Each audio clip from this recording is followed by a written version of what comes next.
नमस्ते सदावत सले मातृभूमि, जय हिंद दोस्तों। शुरू करते हैं आज के डिफेंस समाचारों को। चलिए बढ़ते हैं पहले डिफेंस अपडेट की तरफ। दोस्तों, भारतीय सेना ने एक टेंडर जारी किया है 29,762 नाइट साइट्स के लिए, जिन्हें की उनके एसेसरीज के साथ खरीदा जाएगा और ये बाय इंडियन कैटेगरी के तहत परचेज की जाएंगी और इन्हें 7.62 × 51 mm राइफल्स के साथ लगाया जाएगा। कहा जा रहा है कि इनका 4x मैग्निफिकेशन होना चाहिए और ये चलते हुए इंसान को 600 मीटर पर डिटेक्ट करने में सक्षम होने चाहिए और खड़े इंसान को 500 मीटर में डिटेक्ट करने की क्षमता इनमें होनी चाहिए। साथ ही ये जो साइट्स है वो रिमूवल रिचार्जेबल बैटरी के साथ भी होनी चाहिए। वहीं अगली खबर की बात करते हैं तो वो जर्मनी और भारत को लेकर आ रही है। दोस्तों, जर्मनी ने अब भारत को अपनी डॉल्फिन 2 क्लास की पनडुब्बी की पेशकश की है, जो कि गवर्नमेंट टू गवर्नमेंट डील के तहत की जाएगी। और कुछ रिपोर्ट अब सामने भी आई हैं जिसमें ये कहा जा रहा है कि 6 डॉल्फिन 2 क्लास की पनडुब्बियों को भारत के साथ बनाने के लिए बातचीत चल रही है। और ये जो डॉल्फिन 2 क्लास की सबमरीन है ये फ्यूल सेल AIP सिस्टम के साथ इक्विप्ड होंगी। डॉल्फिन 2 पनडुब्बी में 6 533 मिलीमीटर के टॉर्पीडो ट्यूब, इसके अलावा 4 650 mm के टॉर्पीडो ट्यूब्स हैं माइंस लेइंग के लिए। और ये पनडुब्बी बड़ी सबमरीन क्रूज मिसाइलों को भी लॉन्च कर सकती है। इसके अलावा ये पनडुब्बी स्विमर व्हीकल्स को भी डिलीवर कर सकती है। यही इसका हल 350 मीटर की गहराई तक जा सकता है और ये 30 दिनों तक पानी के अंदर रह सकती है।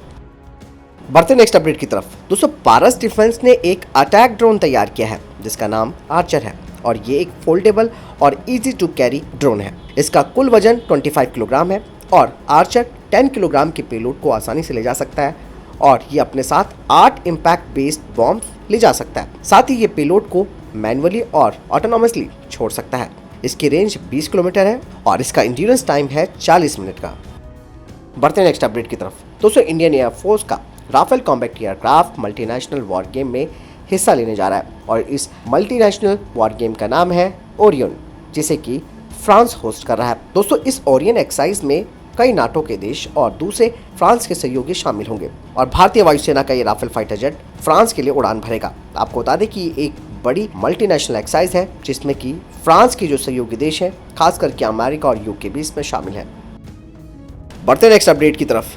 दोस्तों, भारतीय डिफेंस सेक्रेटरी ने HAL की तीसरी तेजस एयरक्राफ्ट प्रोडक्शन फैसिलिटी का उद्घाटन किया है, जो कि तेजस मार्क 1A का उत्पादन बढ़ाएगी और इसे 16 से 24 एयरक्राफ्ट हर साल ले जाएगी। HAL की योजना है कि 83 तेजस मार्क 1A फाइटर को जल्द से जल्द बनाया जाए ताकि इस असेंबली लाइन को तेजस मार्क 2 के लिए खाली कर दिया जाए। वह डिफेंस सेक्रेटरी ने 100वें यानी कि 100th repair and overhaul Su-30 aircraft Indian air force को दिया है और अब HAL के नासिक डिवीजन की जो ओवरहॉल क्षमता है वो 20 Su-30 एयरक्राफ्ट पर ईयर हो जाएगी। इसके अलावा डिफेंस सेक्रेटरी ने इस मौके पर कहा कि HAL को अब अनमैन्ड एरियल व्हीकल्स पर ज़्यादा ध्यान केंद्रित करने की ज़रूरत है। बढ़ते नेक्स्ट अपडेट की तरफ।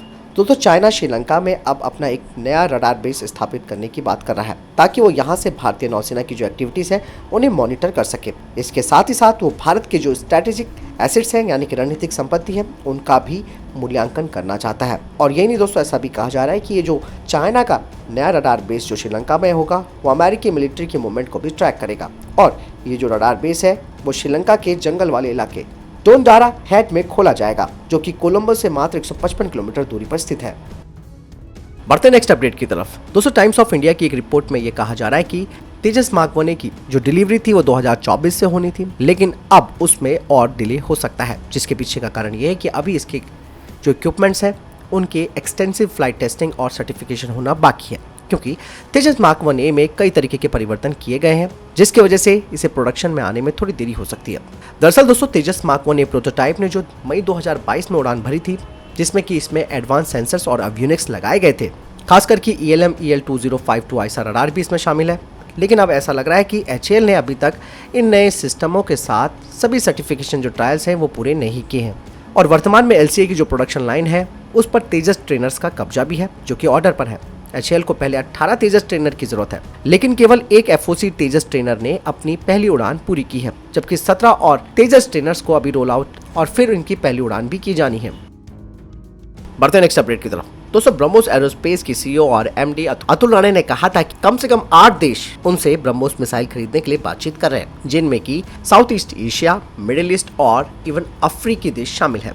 उन्होंने बताया कि शुरुआती दौर में इस मिसाइल का स्वदेशीकरण का स्तर केवल 13% था, लेकिन अब 80% से अधिक हो गया। यही नहीं, उन्होंने दावा भी किया कि भारत एकमात्र देश है जिसके पास ब्रह्मोस कैलिबर मिसाइल है, जिसका मतलब ये है कि सिर्फ इसके ई इंजन को छोड़कर मिसाइल का निर्माण भारत में होता है। वहीं कुछ खबरें सामने आ रही है भारत के स्वदेशी S-400 को लेकर। दरअसल भारत के पूर्व air chief marshal RKS Bhadauria ji ने कहा था कि रशिया से S-400 एयर डिफेंस सिस्टम की 5 रेजिमेंट खरीदने के बाद भारतीय वायुसेना DRDO के द्वारा बनाई गई extended range air defence system यानी कि इराट्स को 2 इंटरसेप्टर मिसाइल सिस्टम के साथ खरीदेगा। दरअसल इराट्स यानी कि extended range surface to air missile की जो इंटरसेप्टर मिसाइल है उसकी रेंज 150 किलोमीटर है फाइटर साइज टारगेट्स के खिलाफ, और इसका जो XRSAM है उसकी रेंज 250 किलोमीटर है बड़े टारगेट्स के खिलाफ। और जो फोर्स मल्टीप्लायर साइज टारगेट्स होते हैं खासकर के AWACS/FRA इनके खिलाफ इसकी रेंज 350 से 400 किलोमीटर है। इराट्स को अक्सर लंबी दूरी पर हवाई लक्ष्यों को इंगेज करने और उन्हें बेअसर करने की क्षमता की वजह से तैयार किया गया है। इसी वजह से इसे भारतीय S-400 एयर डिफेंस सिस्टम भी कहा जाता है। कई सालों तक इसका विकास किया गया है और MRSAM और AD-1 एंटी बैलिस्टिक इंटरसेप्टर मिसाइलों के लिए जो तकनीकें विकसित की हैं उसके ही इस्तेमाल से इसे तैयार किया गया है। बढ़ते हैं अगले अपडेट की तरफ। दोस्तों, राष्ट्रपति द्रौपदी मुर्मू ने सुखोई फाइटर जेट में करीबन 30 मिनट तक उड़ान भरी। उड़ान के दौरान राष्ट्रपति को ले जा रहे सुखोई 30 फाइटर जेट ने ब्रह्मपुत्र नदी और तेजपुर घाटी के ऊपर से उड़ान भरी। एयरक्राफ्ट को 106 स्क्वाड्रन की कमांडिंग ऑफिसर ग्रुप कैप्टन नवीन कुमार ने उड़ाया। इस दौरान सुखोई ने समुद्र सतह से 2 किलोमीटर की ऊंचाई और 800 किलोमीटर प्रति घंटे की रफ्तार से उड़ान भरी। फाइटर जेट में उड़ान भरने वाली राष्ट्रपति द्रौपदी मुर्मू देश की तीसरी राष्ट्रपति हैं। बढ़ते हैं नेक्स्ट अपडेट की तरफ। दोस्तों, डिफेंस अपडेट में मैंने आपको बताया था कि म्यांमार का जो कोको आइलैंड है वहां पर चाइना अपना नेवल बेस बनाने की फिराक में है और उसने शायद काम शुरू कर दिया है। ऐसे में दोस्तों खबरें ये भी आ रही हैं कि क्या पैसों के खातिर म्यांमार बिक गया है।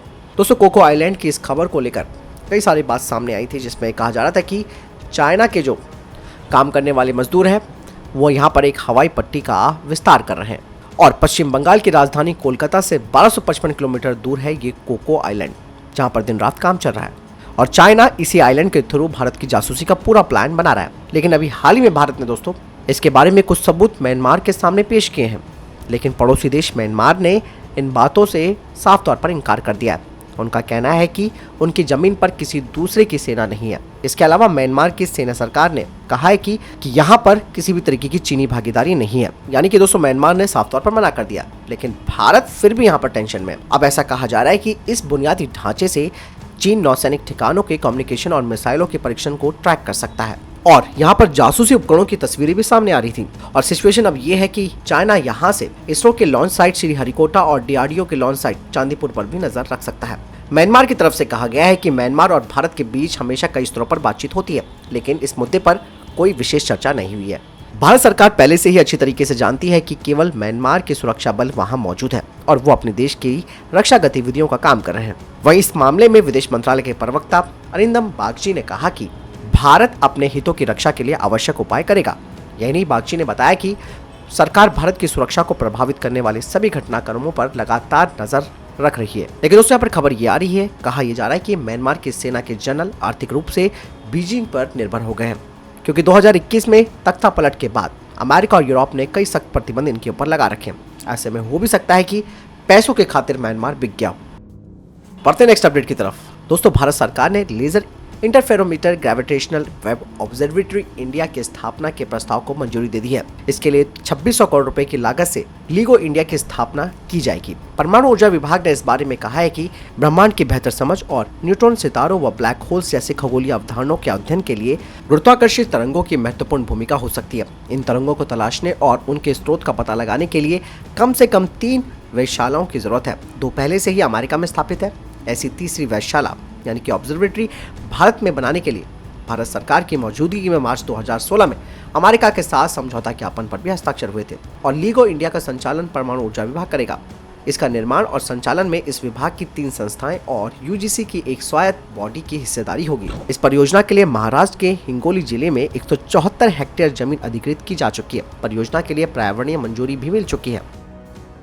बढ़ते नेक्स्ट अपडेट की तरफ। दोस्तों, इसरो अब नेक्स्ट जनरेशन लॉन्च व्हीकल पर काम कर रहा है और कहा जा रहा है कि इस NGLV को इस साल के अंत तक तैयार कर लिया जाएगा।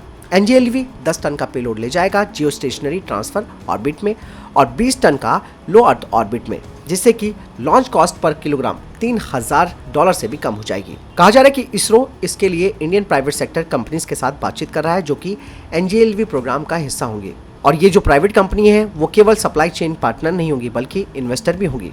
नेक्स्ट जनरेशन लॉन्च व्हीकल एक तरीके से पोलर सैटेलाइट लॉन्च व्हीकल का आने वाले समय में जगह लेगा और इसमें बूस्टर फेज के लिए सेमी क्रायोजेनिक प्रपल्शन होगा। 2030 से 31 के बीच इसके डेवलपमेंटल जो परीक्षण है वो शुरू किए जाएंगे। तो फिलहाल ये था अभी तक के टॉप डिफेंस और स्पेस अपडेट्स। वीडियो के सामने कोई प्रश्न जवाब है, आपको कोई सवाल है, कमेंट सेक्शन में लिखकर जरूर पूछ सकते हैं। मिलता हूँ नई जानकारी के साथ। वीडियो जरूर शेयर कीजिएगा, लाइक भी कीजिएगा और कमेंट भी कीजिएगा। जय हिंद, वंदे मातरम।